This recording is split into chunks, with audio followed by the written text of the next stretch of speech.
Do not miss out on these top rebates and tax incentives that can save you thousands of dollars. From the first-time home buyer's credit all the way to the land transfer tax rebate, we are going to break it down in today's video.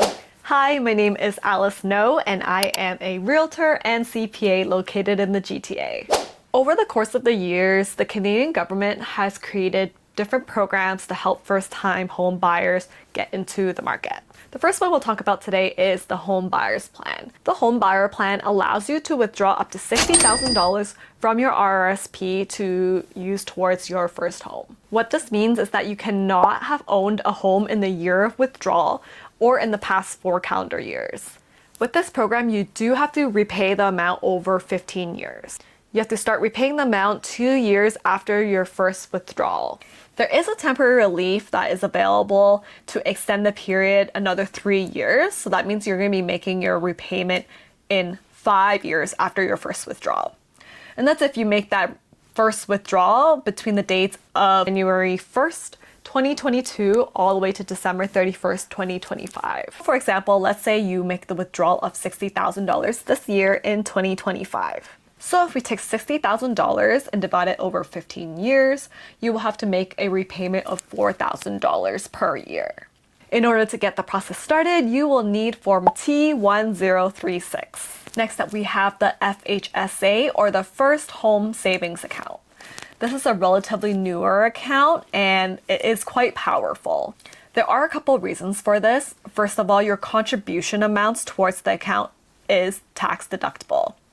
This means that whatever you contribute towards it becomes a tax deduction when you go and do your annual tax filings. This means that you are reducing your taxable income and therefore paying less taxes. This could even allow you to go from a tax payable position to a tax refund. Another thing is that this is a tax sheltered account. So similar to a TFSA, any growth in that account is going to be tax-free. Your annual contribution limit is $8,000 a year and your lifetime maximum is $40,000. Another huge benefit to this account is, unlike the home buyer's plan, you do not need to repay anything that you withdraw from this account. In order to make a withdrawal from this account, you will need to fill out Form RC 725. One of the many fees you'll find yourself paying when you're closing on your home is land transfer tax. The amount of the land transfer tax rebate is based on the price of your home. So if your property is priced over $369,000, which in most cases Ontario, it is going to be over that amount, you get that maximum benefit of $4,000. If you're buying a property in Toronto, there is another municipal property tax on top of this, and the max rebate there is also approximately $4,000.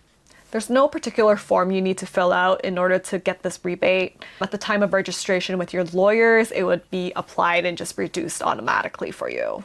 Let's say you are buying with a partner who is not a first-time home buyer, you still get the 50% of this land transfer tax rebate if you are the first-time home buyer. The year that you've purchased your home and you're doing your taxes, don't forget to claim the home buyer's amount. So the home buyer's amount is a non-refundable tax credit that you can claim.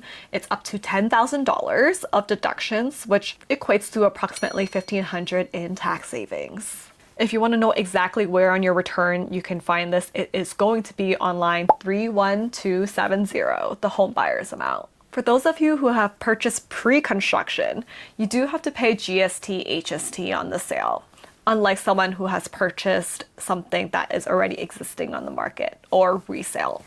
In Ontario, if you purchase pre-construction, the maximum rebate you will be able to claim is $24,000. Again, this could be claimed at the time of registration with your lawyers and thereby reducing your upfront cost. Alright, so that is an overview of a bunch of different programs that are available to you to help you get into the market as a first-time home buyer.